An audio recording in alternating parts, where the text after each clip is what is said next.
Buenas tardes, doctores, médicos residentes del Instituto Nacional de Enfermedades Neoplásicas e invitados de forma general. Mi nombre es Carol Mesa García, médico residente de cuarto año de la especialidad de cirugía oncológica del instituto.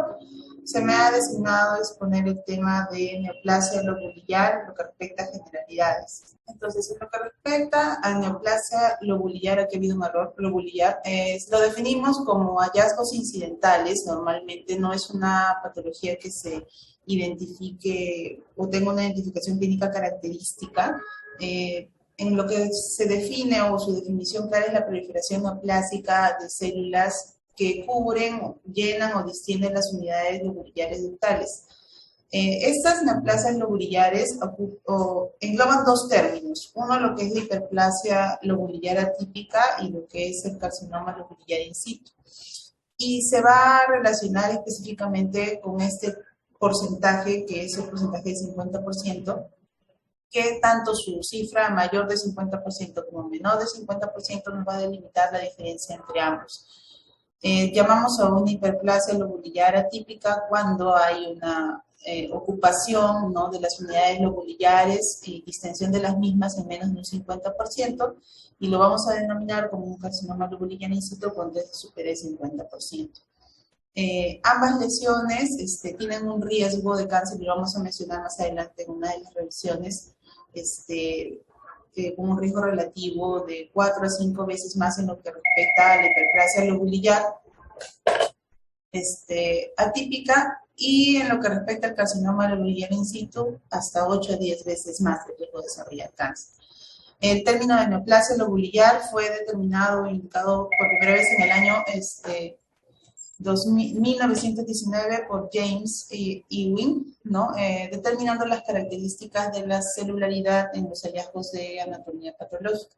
Otro término importante es que estas neoplasias lobulillares son precursores no obligados de un cáncer invasor, y es que por ello que existe tanta controversia, ¿no?, en lo que respecta al manejo de esta patología, ¿no?, y de su origen, ¿no? La agresividad y las no manifestaciones clínicas tan claras, ¿no?, tanto en la valoración clínica como imagenológica de esta patología. Entonces, normalmente, una célula normal tiene una serie de cambios, ¿no? Creo que lo que caracteriza más a estas neoplasias lobulillares son la pérdida de la E-caderina, que es un componente importante para permitir la adhesión celular. Como se pierde esta E-caderina, hay una alteración a nivel de la constitución de la unión celular, además que está asociado a pérdidas o mutaciones a nivel de los cromosomas 16, ¿no?, mutación en los genes como el PIK3CA, AKT1 o el PTEN. Esto, según la secuencia, podría generar una hiperplasia lobulillar atípica y posteriormente un carcinoma lobulillar clásico in situ. Pero podemos ver que estas líneas punteadas nos explican que hay casos en los que esta hiperplasia lobulillar atípica no necesariamente va a ir directamente a un carcinoma in situ del tipo clásico, sino que puede ser de un tipo florido o un tipo pleomórfico, y a su vez desdoblarse en casos raros en los tipos de tipo ya invasivo, propiamente dicho, ¿no? Como por ejemplo el carcinoma lobulillar in situ clásico puede, porque ya tiene la indicación, o sea, se ha evidenciado en estudios, que generar un carcinoma lobulillar invasivo clásico, el alveolar, el sólido o el túbulo lobular, ¿no? No necesariamente se ha evidenciado que se encuentra relacionado a desarrollar un pleomórfico, a diferencia de un in situ pleomórfico previo que está asociado a mutaciones como el TP53 o una alteración a nivel de los receptores de estrógeno o sobreexpresión de HER2, y posteriormente podría desarrollar un carcinoma lobulillar infiltrante invasivo de tipo pleomórfico con un pronóstico bastante desfavorable con relación a las variantes previas de tipo invasivo. Entonces, en lo que respecta al carcinoma lobulillar invasivo, bueno, aquí ya vamos a encontrar infiltración unicelular, hay mínima respuesta estromal, ¿no?, y hay un patrón de infiltración sutil. La característica de este carcinoma lobulillar invasivo es que el tamaño del tumor no está relacionado directamente con los hallazgos de la imagen. Clínicamente, estos pacientes pueden no tener exactamente una masa palpable clínica, ¿no? Y en los estudios de imágenes, que también vamos a ver posteriormente, no no está relacionado con hallazgos imagenológicos claros, ¿no? Tanto en la ecografía, la mamografía y la resonancia magnética, que son los estudios que más se utilizan, ¿no? Normalmente presentan receptores de estrógeno y progesterona positivo. Por eso tenemos complicaciones en lo que es la detección específica y la delimitación de la lesión a la hora de proponer una conducta quirúrgica, porque tienen una alta tasa de falsos negativos en los estudios imagenológicos, específicamente en las mamografías, hasta un 19 a 43%.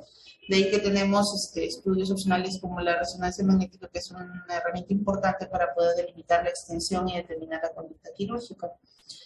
¿Suelen hacer metástasis? Sí, los sitios principales donde suelen hacer metástasis el hígado, el pulmón, hueso y con poca frecuencia a nivel gastrointestinal y estructuras ginecológicas. Entonces, este cáncer lobulillar, para sintetizarlo antes de continuar, ¿no? Se caracteriza porque, como mencionamos, hay una alteración de la E-caderina, y esto va a generar pues una alteración conformacional de las células, pérdida de la adhesión, es un tumor altamente infiltrante, ¿no?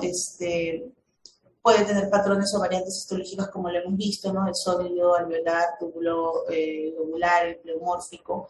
Hay inactivación de este CDH1, puede haber mutaciones de PIK3CA, PTEN, entre otras, y alteraciones en el nivel de cromosoma 1 y 16, ¿no? Tienen sobreexpresión de receptores de estrógeno, un 95% en este caso, y de progesterona un 70%. Hay pérdida de cadena, que son los marcadores más importantes y que nos va a permitir identificarlos a la hora de revisar las patologías, ¿no? Y hay otras mutaciones asociadas como el FOXA1, RONX1, el TBX3 o 3, el PIK3, ¿no? El AKT1 y el PT, que están siendo estudiados y que son herramientas importantes porque nos permiten valorar la posibilidad de tratamientos a futuro de tipo target, ¿no? Y que puedan mejorar la calidad y la sobrevida de los pacientes. Entonces, un término importante es Haagensen determina que este carcinoma lobulillar in situ solo se va a catalogar como una patología maligna, ¿no? Cuando esté acompañado de un componente infiltrante, ¿no? Si no, debe ser valorado como una patología benigna y debe observarse. Por eso es que en la última catalogación de la JCC no se cataloga como un TI, sino que se valora el riesgo de acuerdo con un factor precursor, ¿no? Ya que no siempre tiene que estar esta lesión previa para desarrollar un cáncer, ¿no? Luego tenemos lo que es el carcinoma lobulillar in situ. Son pequeñas células dispersivas, monomórficas, con pequeños nucleolos, ¿no? Como ya mencionamos, ¿no? La diferencia entre y la hiperplasia lobulillar atípica es la capacidad de ocupar las unidades accionarias en más de un 50% como para causar distensión lobulillar. También tienen sus variantes, pleomórfica, florido, clásico, que hemos visto en la secuencia previa, la capacidad que tienen cada uno de ellos para posteriormente dar origen a un componente de tipo invasivo e infiltrante, ¿no? Y las características que tienen, ¿no? En lo que es el pleomorfismo celular, en el caso de los pleomórficos, ¿no? Los mucinosos como componente de la mucina, parte de la celularidad característica, ¿no? Y cómo ellos van a ir evolucionando en un componente infiltrante posterior. Este gráfico también me pareció interesante, es una revisión que se ha hecho en el 2021, en el que se busca comparar los diferentes, es un metaanálisis en el que se comparan los diferentes revisiones de tipo retrospectivas que se han hecho valorando las mutaciones asociadas en cada una de las patologías, como por ejemplo en el carcinoma lobulillar clásico in situ, qué mutaciones se han encontrado relacionadas a los pacientes en los cuales se han hecho estos estudios, ¿no?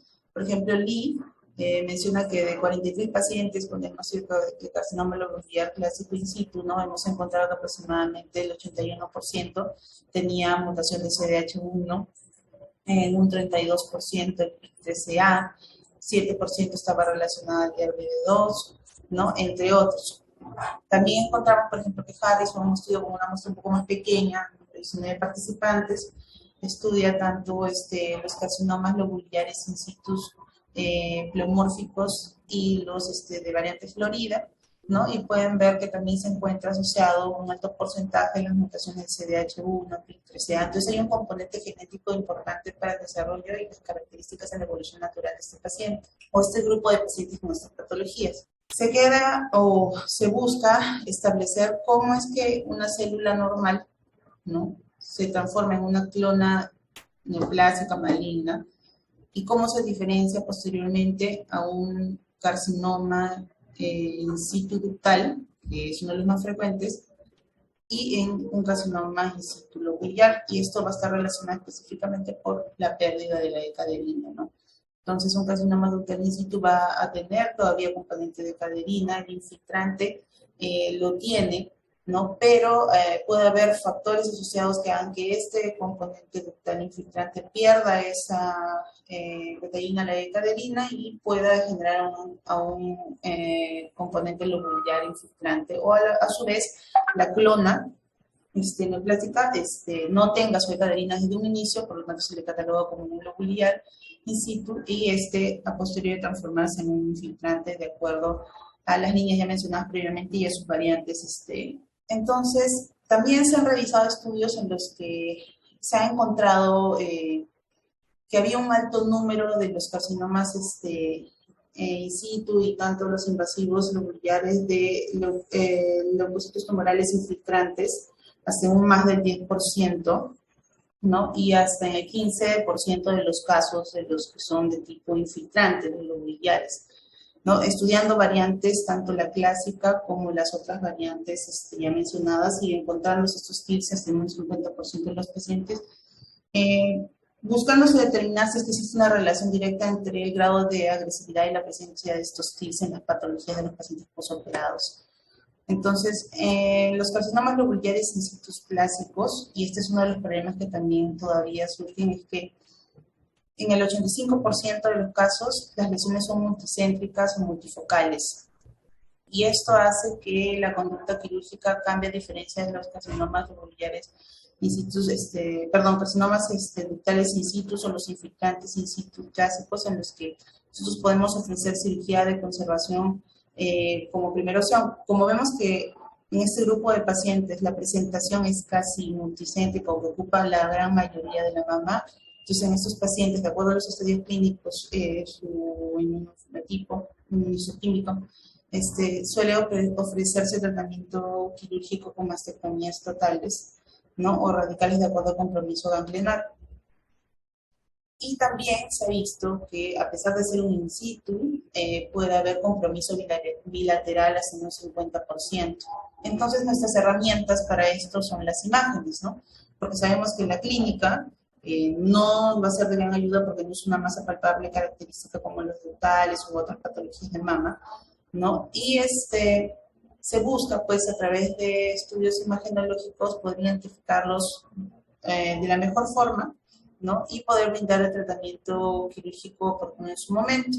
Aquí vemos este cuadrito en el que nos permite ver más que nada el riesgo de cada una de las lesiones para posteriormente desarrollar un componente infiltrante, ¿no? Por ejemplo, la hiperplasia lobular atípica, ¿no?, que tiene un riesgo relativo hasta 3.2 a 6.5 veces más de desarrollar un componente infiltrante en la mama. El carcinoma lobular in situ de variante clásica hasta 8 a 10 veces más. Las variantes no clásicas, que todavía no es de todo conocido porque no se ha hecho o no se suele hacer mucho la diferenciación histológica, o no se describe con mucha frecuencia, me imagino que por no tener los insumos correspondientes, por la técnica, pero más se conoce la relación directa que hay entre la hiperplasia lobular atípica y el carcinoma lobular in situ tipo clásico. Entonces, basándonos en que la neoplasia lobular, tanto en su componente in situ como la hiperplasia lobular atípica, no son catalogados como neoplasias malignas hasta que estas no tienen un componente infiltrante en su estructura. Ha habido mucha discrepancia en si se le cataloga como una enfermedad maligna, ¿no?, o como un cáncer con potencial agresividad. Entonces surgen las recomendaciones, ¿no?, para hacer el seguimiento a este grupo de pacientes. Existen dos revisiones en las que se menciona que el tratamiento para este grupo de pacientes debe ser conservador, ¿no? Normalmente hacerles exámenes clínicos de mama seriados entre cada 6 a 12 meses, o hacerles mamografías anuales a partir de grupos etarios entre 30 y 75 años y valorar la posibilidad, ¿no?, de hacerles resonancia magnética, que ahora vamos a ver por qué se utiliza mucho en este grupo de pacientes.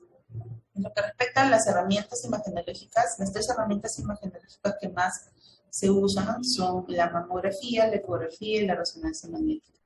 La mamografía tiene una sensibilidad de un 57-81%, tiene falsos negativos hasta un 8-25%. Entonces, 54% de las mamografías que se consideraban o que se han realizado en numerosos estudios no mostraban evidencia de malignidad, a pesar de que había discordancia con la clínica, ¿no? Entonces, la mamografía en cierta forma no nos puede brindar exactamente las características necesarias para nosotros poder determinar la localización y la extensión de la lesión. Sí puede estar asociada a microcalcificaciones, ¿no? Y es una herramienta que tiene alta posibilidad de no dar la información correcta sobre las lesiones. En lo que respecta a la ecografía, cuando se suma a la mamografía, la ecografía incrementa la sensibilidad hasta un 70-80%, la sensibilidad sola de la ecografía es un 68-98%, y se va a caracterizar por ser una masa hipoecoica o hipogénica irregular con márgenes mal definidos y con sombreado posterior. La resonancia magnética sí ha sido muy útil, tiene una alta sensibilidad, un 93%, y nos permite delimitar bien la extensión de la lesión, ¿no? Habían artículos en los que mencionaban que se busca con la resonancia magnética poder ver la posibilidad de brindar tratamiento conservador versus mastectomías, buscando reducir el número de mastectomías, pero en este artículo no se encontró evidencia significativa, ¿no?, entre la tasa de mastectomías y conservación, porque muchas de las conservaciones serían con márgenes comprometidos y terminaban siendo mastectomías, ¿no? Tiene una baja especificidad y es una herramienta bastante útil para el diagnóstico de las neoplasias lobuliares. En lo que respecta al tratamiento, se recalca en casi todas las reacciones que es multidisciplinario, como es en la mayoría de ahora los tratamientos de todas o la mayoría de las patologías oncológicas, ¿no? Es un enfoque multidisciplinario. Tenemos lo que es la cirugía, la quimioterapia y la terapia endocrina como pilares en el tratamiento de este grupo de pacientes. En lo que respecta a la cirugía, como mencionaba, muchos artículos han hecho revisiones de grupos de casos con cirugías de conservación, pero la mayoría de ellos, hasta un 65-70%, por las características propias y la evolución natural de esta lesión, que ya hemos visto como multicéntrica, multifocal, en uno de los artículos, un 65% de los casos necesita ya una segunda cirugía porque los márgenes salen comprometidos, ¿no? Hay una mayor incidencia de lesiones difusas, multifocales, multicéntricas. Se puede utilizar también la biopsia de ganglios centinela para ver el compromiso ganglionar. Hay un incremento de riesgo de recurrencia local y se encuentran márgenes positivos hasta un 15.8%, otras literaturas refieren hasta un 25%. En lo que respecta a la quimioterapia, hay una baja respuesta en la quimioterapia, ¿no?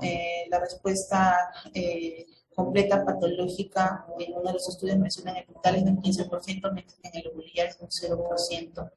Hay volúmenes residuales altos y esto va a estar relacionado con el CAI, la carga mutacional, específicamente con las alteraciones genéticas como mencionado, la presencia de receptores o no. Incluso las variantes pleomórficas que suelen ser muy agresivas y que cuando se detectan están en estadios clínicos avanzados debido a su disociación química inmunológica, ¿no? Menciona también que los estudios que valoran la posibilidad de tratamiento con quimioterapia y la posibilidad de recurrencia a los 10 años y el tratamiento, la necesidad de quimioterapia para disminuir ese riesgo, no han evidenciado mejora, ¿no?, entre dar quimioterapia y terapia endocrina en este grupo de pacientes, a diferencia del carcinoma ductal, ¿no? Y luego tenemos la otra opción, que es la terapia endocrina. Aquí sí hay estudios que respaldan mucho que sobresaltan que es mucho más beneficioso que la quimioterapia, sobre todo en mujeres posmenopáusicas, ¿no? Tenemos como opción, ¿no?, lo que es el tamoxifeno y la anastrozol en el caso de las mujeres posmenopáusicas con el letrozol. Incluso hay un estudio, el estudio PIC, en el que comparan, ¿no?, el tamoxifeno con el letrozol y ven que la sobrevida global es mejor en el letrozol en un 82% con relación al tamoxifeno en un 66%.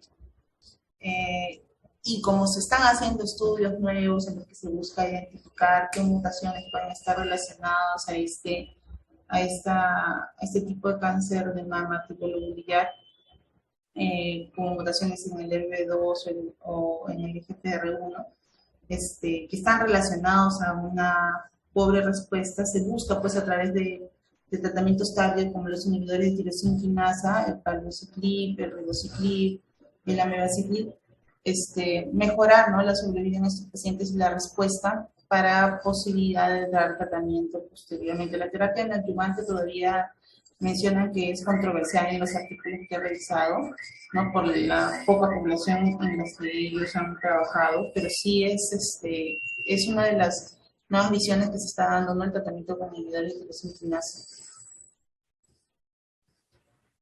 También la ESMO en el 2020, ¿no?, hablando más que nada sobre el cáncer de mama temprano de alto riesgo, en 2 estudios, uno que es el MONARCH-E y el otro que es el PALAS, comienza ya a vislumbrar el tratamiento comparando los inhibidores de tirosina quinasa y los terapia anti-CDK4, ¿no?, para los CD4, los linfocitos, en los que ven mejora en la sobrevida global hacia un 92.2%, asociando la hormonoterapia con estos tratamientos tardios versus la hormonoterapia sola, ¿no? Ese es en el caso del MONARCH, pero en el caso del estudio PALAS, ¿no?, ahí vemos que no hay mucha diferencia significativa entre asociar el palbociclib como hormonoterapia versus la hormonoterapia.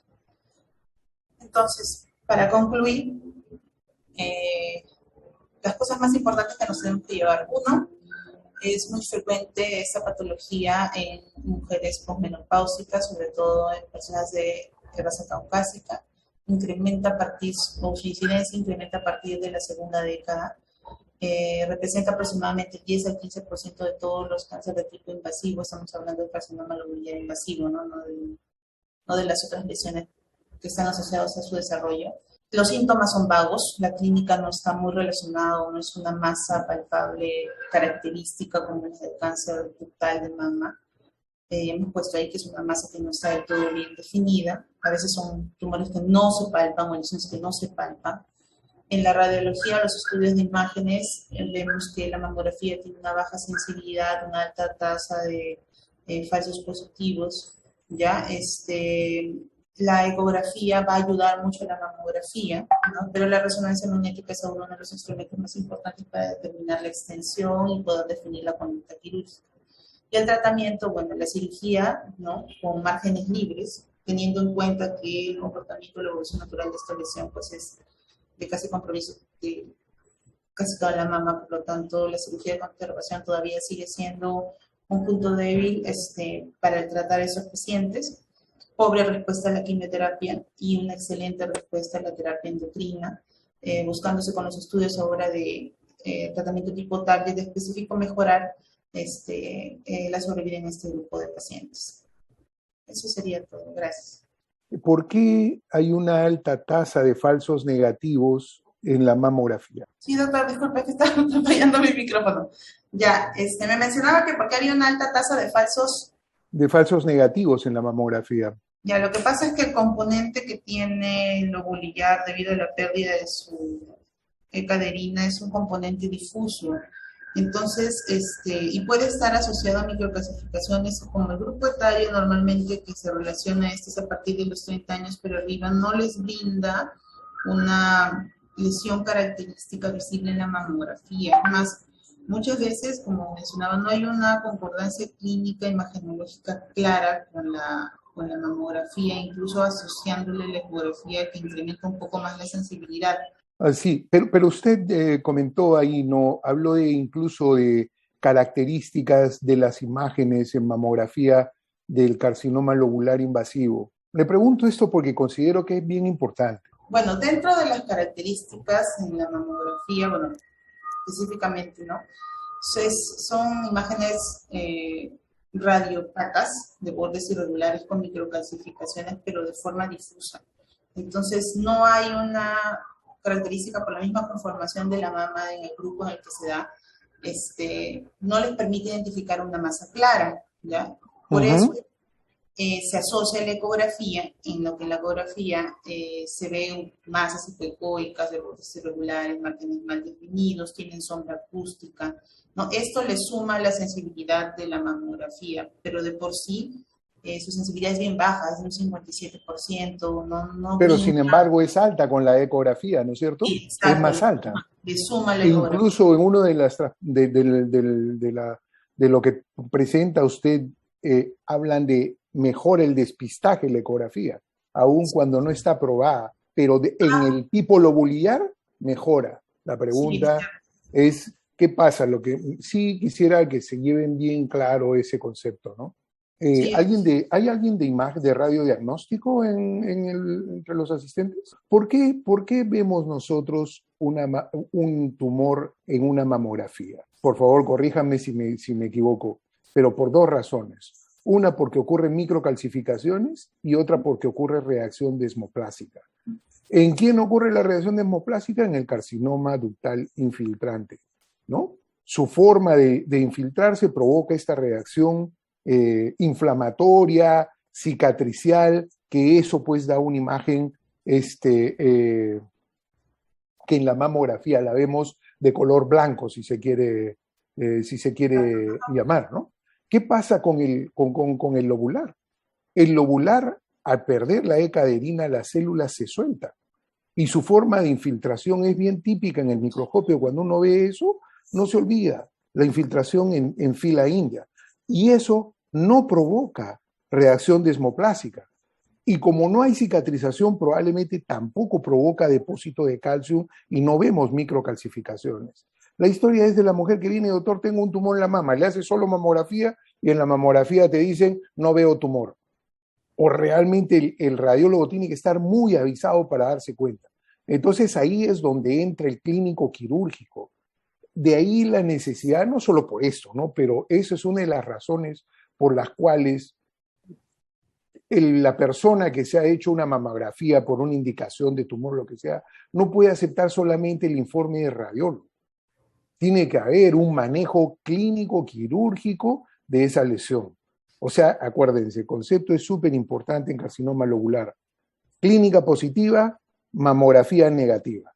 En la ecografía probablemente es más fácil, tú has mostrado un ejemplo ahí muy claro donde se ve una lesión francamente hipoecoica con bordes irregulares. ¿Por qué? Porque es ultrasonido y lo que ves en la ecografía son diferentes densidades, ¿no? Y que están en escalas de grises.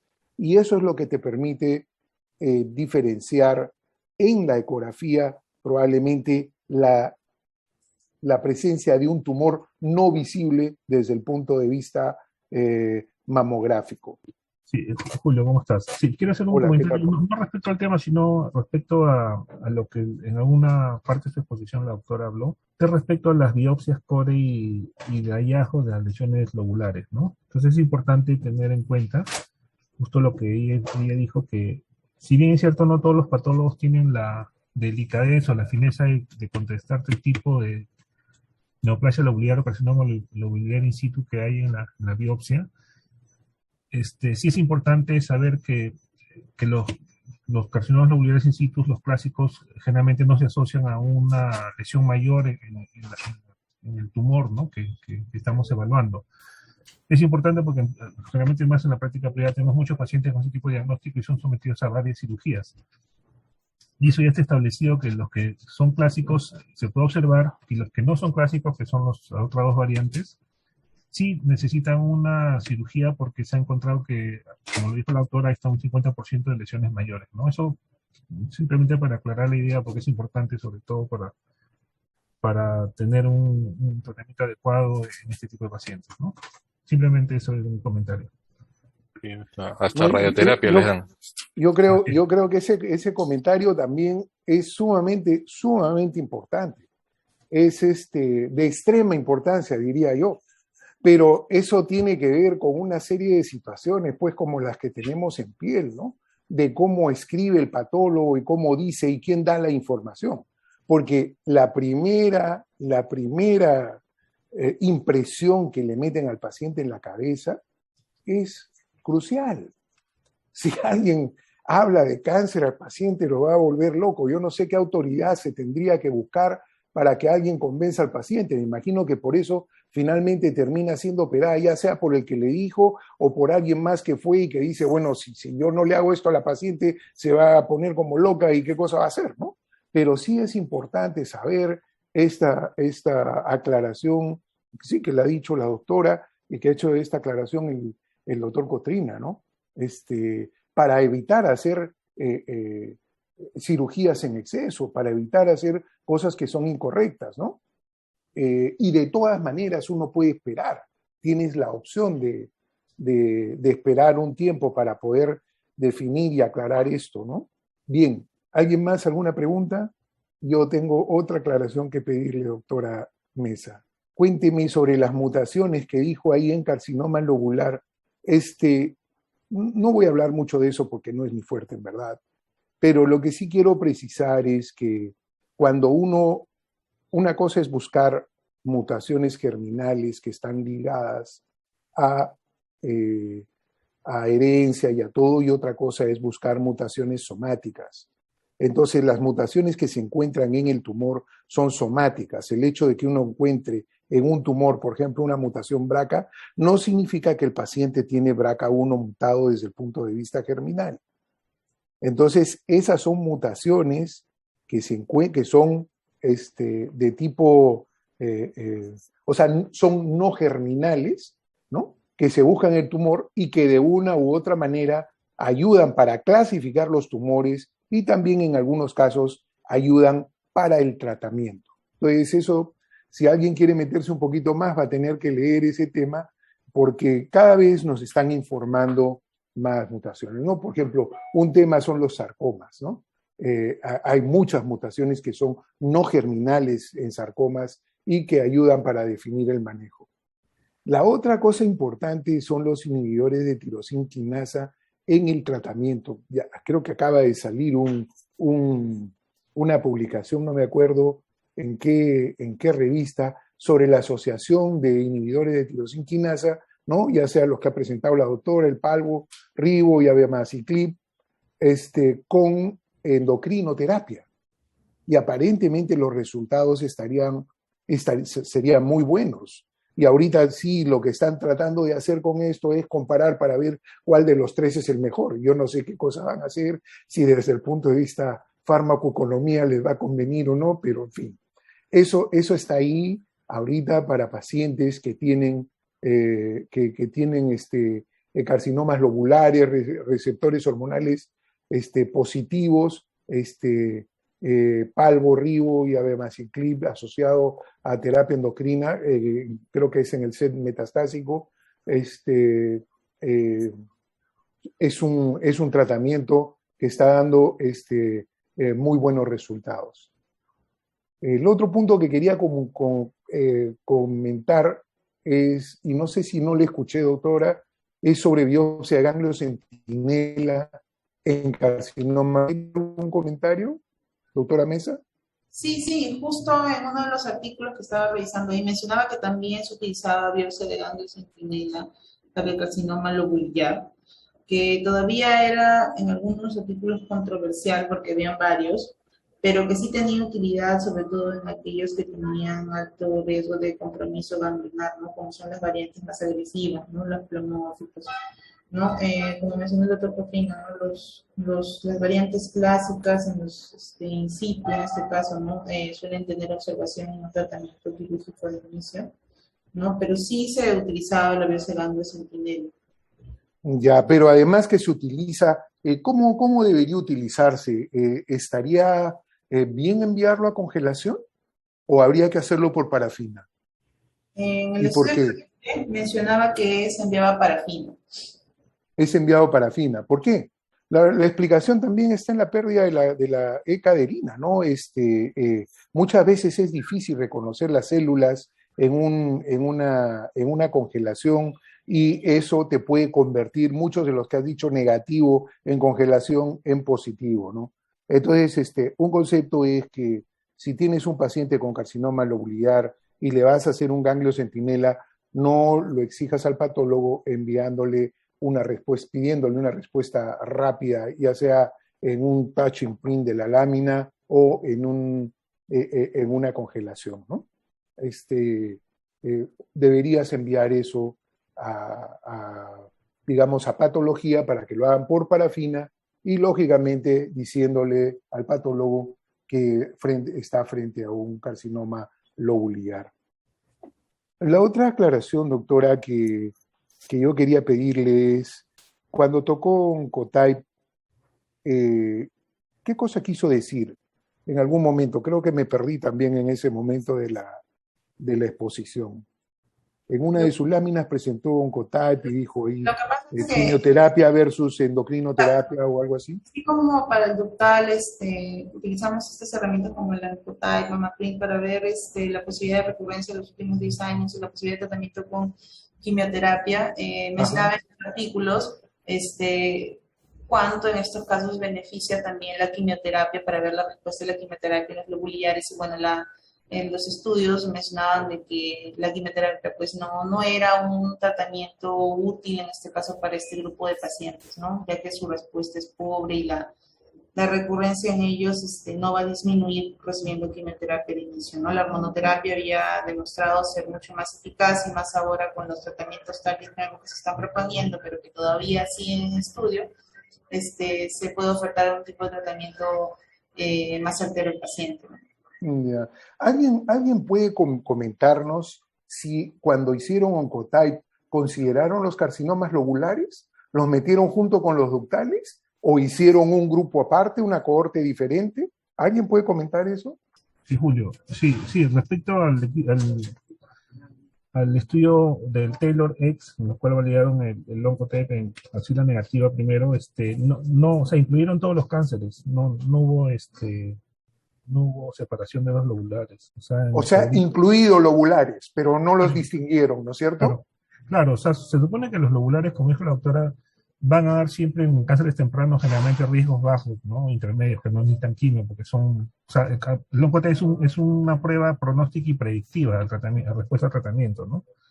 Pero generalmente como no responde mucho a la quimio, generalmente este tipo de lesiones pueden dar un riesgo bajo, riesgo intermedio, ¿no? Que indica que la quimio claro, pero reconociendo que el carcinoma lobular es un tipo diferente y que se comporta de manera diferente, yo no creo que podamos aplicar Oncotype en los lobulares, ¿no es cierto? Probablemente no sea una buena idea, aun cuando han metido casos ahí, pero asumamos que es el 10% de la corte, probablemente no sea significativo para inclinar la balanza a un lado o a otro.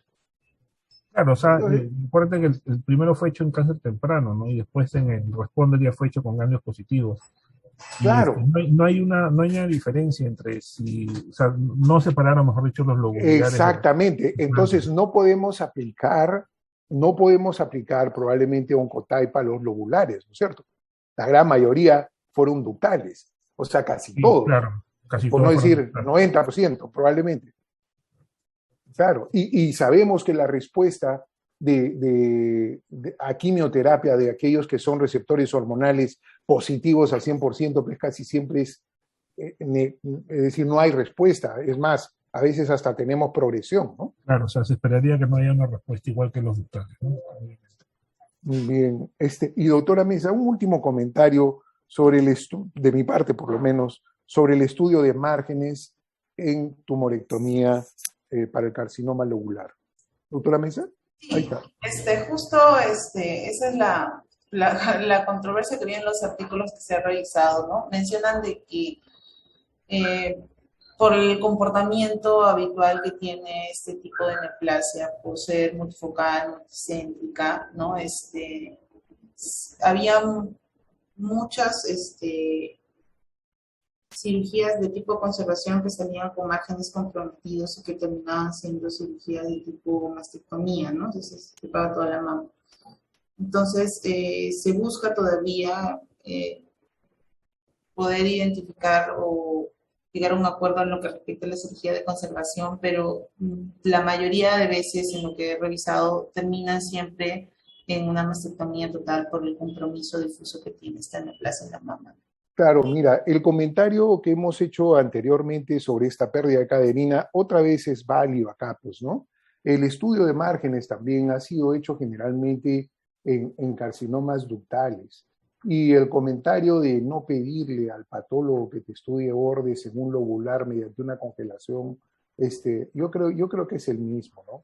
O sea, si uno quiere conservar un caso de un lobular, debería conversarlo con el patólogo y enviarle pues la muestra adecuadamente marcada y que hagan un estudio por parafina de manera detenida, de manera clásica, de manera,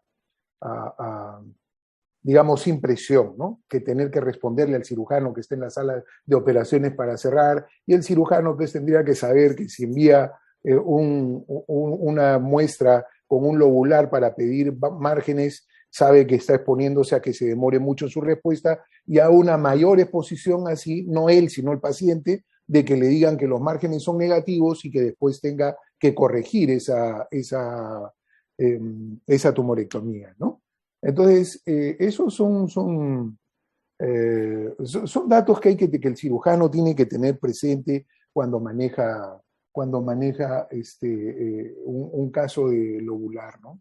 Y yo creo que es importante, de repente deberíamos retomar el tema de manejo de los pacientes inclusive con cáncer avanzado, que sean receptores hormonales, que sean luminal A, de repente con endocrinoterapia y ver cómo esto funciona, ¿no?